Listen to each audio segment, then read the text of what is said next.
자, 문재인 대통령의 바통을 이어받으려는 여권 주자들은요, 노무현 전 대통령 서거 12주기를 맞아서 어제 봉화마을로 너도나도 모두 달려갔습니다. 자, 영상을 잠시 볼까요?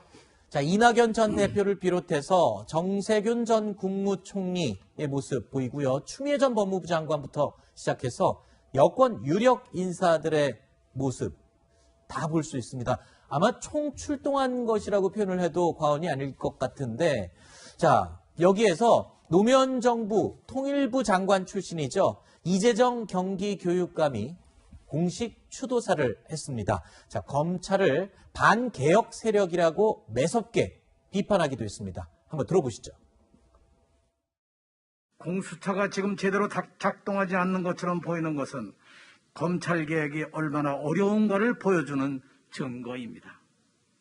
검찰개혁은 제도가 아닙니다. 권력의 독점이라는 속성을 바꿔 법을 올바르게 집행하고 국민을 보호하고 섬기는 검찰로 다시 태어나게 하는 일입니다. 따라서 이것은 국정의 선택과제가 아니라 절대적 책임입니다. 자, 야권의 잠룡이죠. 정세균 전 국무총리는요, SNS를 통해서 대한민국의 검찰공화국 전략을 내버려두지 않겠다.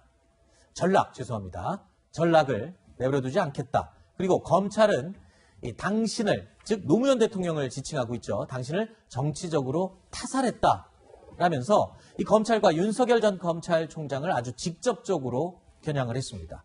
자, 검찰이 개혁 저항 세력인데 윤석열 전 총장이 대권까지 만약에 잡게 된다면 검찰 공화국이 되는 거다. 뭐 이런 뜻으로 해석을 하면 되겠습니까? 어떻게 이해하면 될까요?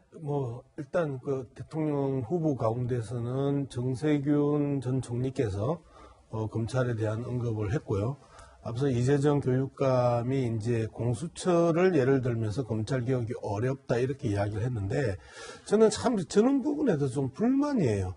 공수처 지금 수사가 이제 2개 던졌단 말이에요. 네. 1호 그 조현 교육감 그다음에 1호 검사 2개 던졌는데 그렇게 처절하게 수년 동안에 공수처를 만들기 위해서 노력을 하고 벌써 여권 내부에서 공수처에 대해서 비판적인 이야기를 한다는 것 자체가 조급증의 발현이다라고 저는 보는 것이고 공수처는 좀 더 지켜보면서 평가되어야 되는 부분이지 그 두 사건을 가지고 공수처를 벌써 판단하고 그다음에 검찰개혁의 걸림돌로 그 정리하는 부분에 대해서는 정말 그 잘못된 그 평가다라는 거 이제 보는 거고요. 그다음에 이제 검찰 개혁이 어려운데 어려운 부분의 핵심이 뭐냐면 자 검찰에서 주류가 누구였어요? 공안 파트가 주류를 하다가 어느 날 이제 특수 파트가 주류를 한단 말이에요.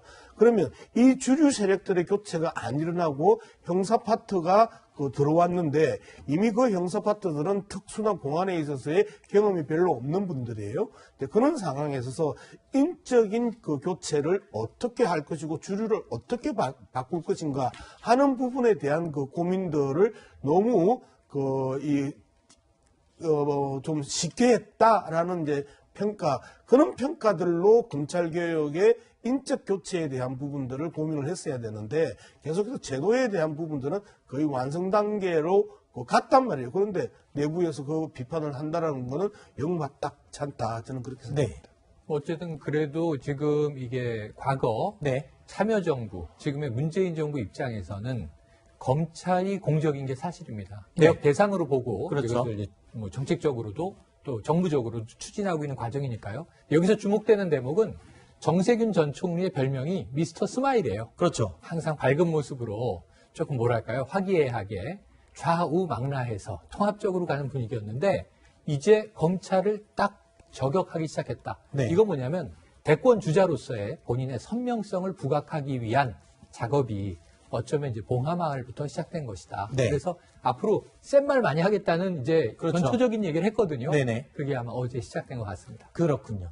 자, 지난해 윤석열 전 총장과의 갈등으로 나라를 들썩이게 했었던 인물이죠. 추미애 전 법무부 장관도요, 추도식에 참석했습니다. 자, 본인의 SNS에 이런 글을 적었습니다. 자, 노무현 전 대통령님에게 증거를 조작해가며 욕보이기를 했던 검찰. 자, 그리고 BBK 특검에서 꼬리곰탕 한 그릇 함께 먹은 후에 수사를 덮어줬다. 이런 글을 썼습니다. 과거에 노무현 전 대통령에 대한 수사, 이명박 전 대통령에 대한 수사 당시에 모두 참여했던 윤석열 전 검찰총장을 아주 명확하게 겨냥을 한 것이다 라고 누구나 볼 수 있는 대목입니다. 공교롭게도 두 전직 대통령 수사를 할 때 윤석열 전 총장이 모두 등장하게 되는데요. 그런데 윤 전 총장은 현 정부 들어서는 이명박 전 대통령을 구속시키기도 하지 않았습니까? 교수님? 그랬죠. 사실 저는 뭐 이렇게 보면은 추미애 장관이나 이런 분들이 또 계속 임기 내내 검찰 개혁을 얘기했는데 사실 그것 때문에 굉장히 많은 어려움을 현 정부가 겪고 있지 않습니까? 그럼에도 불구하고 다음 정부까지 이런 그 분노의 정치를 계속 이끌어가는 거에 대해서는 약간 불만이 있어요. 사실 그 오늘 아침에 제가 오면서 김병준 전 그 정책실장, 노무현 정부의 김병준 전 정책실장의 페이스북을 보고 왔어요. 네. 근데 이분이 굉장히 안타까워하면서 두 가지 얘기를 하는 거예요. 하나는 그 노무현 대통령께서 말씀하시는 원망하지 말아라. 네. 그런데 원망하지 말라는 건 원망을 통해서 분노해가지고 결과적으로 이렇게 몰아치기 해가지고 결국 이렇게 힘들어졌다. 그 얘기를 하는 거고요. 두 번째는 작은 비석만 하나 세워라. 그런데 저기에 대권 후보들이 다 가고 다른 뭐 그 온갖 기라성 같은 사람이 가가지고 검찰을 또 때리고 있단 말이에요. 네. 그러면은 이게 과연 노무현 전 대통령의